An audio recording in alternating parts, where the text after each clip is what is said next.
Thank you, everybody, for joining us here at RocketFuel Payment Solutions channel. Just want to let you all know what we're going to be doing with this video series here. We'll be running through company updates and industry updates, answering any questions you guys have. So if you have any during any time, please don't be afraid to send them over. We will, of course, be introducing members of the team. So who better to kick us off for video number one than Chief Executive Officer Peter Jensen. Peter, how are you doing today?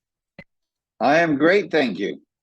Perfect. Very glad to have you on. What I really want to do, and while everybody, we will talk about the company in detail, I want to get to know Peter a little bit here, build a little bit of rapport and paint a picture. So, Peter, your background has a lot of success in it. I see the word acquired in there a lot when it comes to these past companies. So, first and foremost, what is in this that gives you the spark? And tell me about some of your past success. Well, I mean, what specifically in rocket fuel is what I have seen here in my 30 years in Silicon Valley. Every time you have a large market or industry with a lot of problems, usually because they're old-fashioned, have done the same thing for many years, and then you have a new technology that allows you to fix that, I get super excited. And that's what we have here. We have a big market, the payment market. It's old-fashioned. I mean, credit cards were invented before we had the internet, so no wonder it's not ideal. And then we have a new technology, blockchain and cryptocurrencies, that allow us to change it. It's a little bit like Lyft and Uber, where you had the taxi industry. Yeah, it worked, but it was clunky and not ideal. And they just applied the mobile technology and made a better solution for all of us. That's what excites me. Yeah, that makes sense. I mean, typically this is something known as an area that is ripe for disruption, where things have kind of Yeah. went the same way. It was good enough, kind of held together with duct tape and bubble gum, so to speak. And it's time to apply newer technology to it and improve it, which also is true. There's a lot of inertia there, and it takes time and effort to move that, correct? Yeah, it doesn't just come overnight. That's true. And so from there, then tell me the story then of how you got involved with this Rocket Fuel Payment Solutions. How did that come to be? Give us the origin. Yeah, no, what happened was our founder, Get Funk, owns a couple of payment service providers. These are the companies that process credit cards on behalf of customers. So he's got a couple of hundred customers, and he attended a number of trade shows on blockchain and cryptocurrencies, and he's like, wow, this is going to do to my business what Lyft and Uber did to the taxi businesses. And it's not going to happen overnight. So he really wanted to get on the forefront of what was happening. And so he hired me to execute his vision. Yeah, that makes sense. I mean, I 100% agree with them. I definitely think there's going to be a lot of changes coming into the place. And while right now cryptocurrency is kind of separate from traditional finance, it's only a matter of time before they integrate into each other more and more and stop being looked at as two separate things. I agree. And so then I'll tell me about your role as Chief Executive Officer. What does that entail? Like, demystify what that means for people. I mean, it's like the CEO of any other company. At the end of the day, my most important job, and the most important job for all of us, at the end of the day, we're here to create value and thereby return to our shareholders.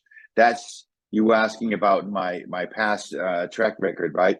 This is my sixth startup. I sold one to IBM. I built one and sold one to Cisco. I sold one to Cloudflare and VMware and some others. So I've done this before, where you basically take, as I said earlier, a large market with problems, and you take technology, you put it all together, you raise some money from investors, and it's the Silicon Valley model. You build a company and it becomes a success. You either keep going or you end up selling it.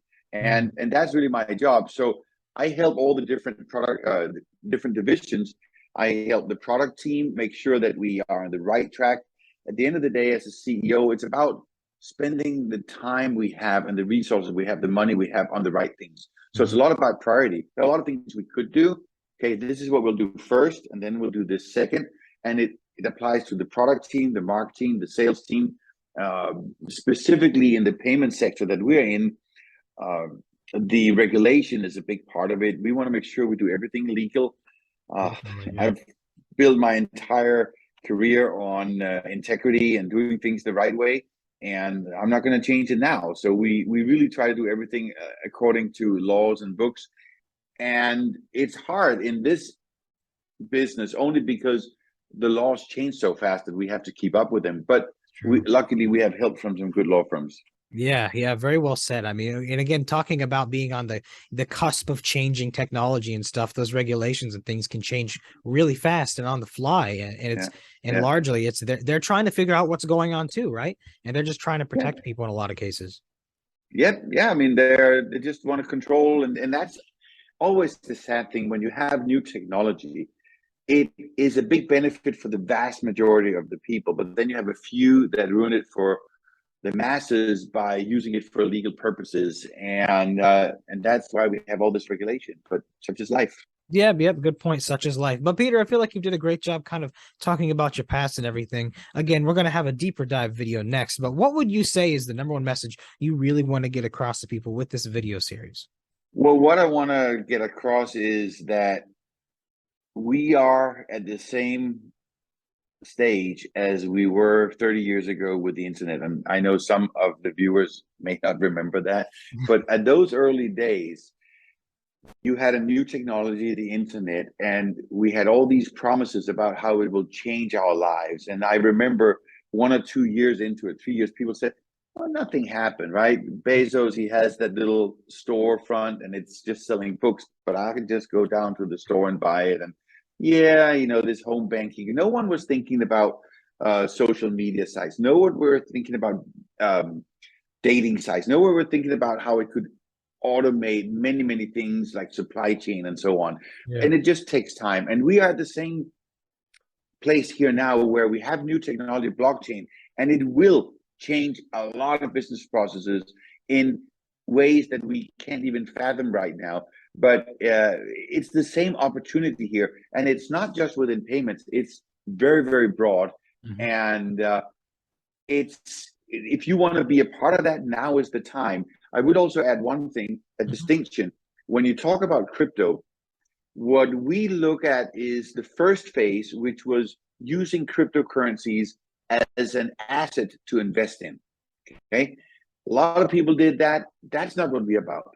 Because the next phase, which I personally think is exciting, is using crypto as an infrastructure, Mhm. as a technology that automates existing business processes. And it's always been a good idea to invest in infrastructure, whether it's railroads or what have you.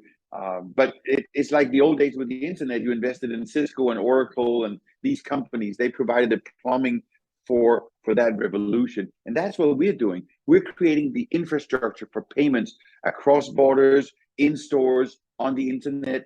Think about Web3 and where we're going with that with the metaverse.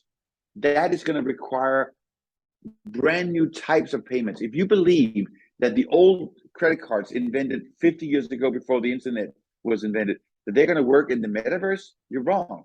We need new, more modern technology, and blockchain is the future, and we're building the future on top of that. Very well said, Peter. It sounds like we're going to have a lot to talk about in this video series, and I really look forward to it. Thank you for coming on. It was wonderful meeting you. Thank you, everybody, for watching. And again, if you have any questions, please don't be afraid to send them over and stay tuned for another video coming soon. Peter, thank you for your time today. Thank you.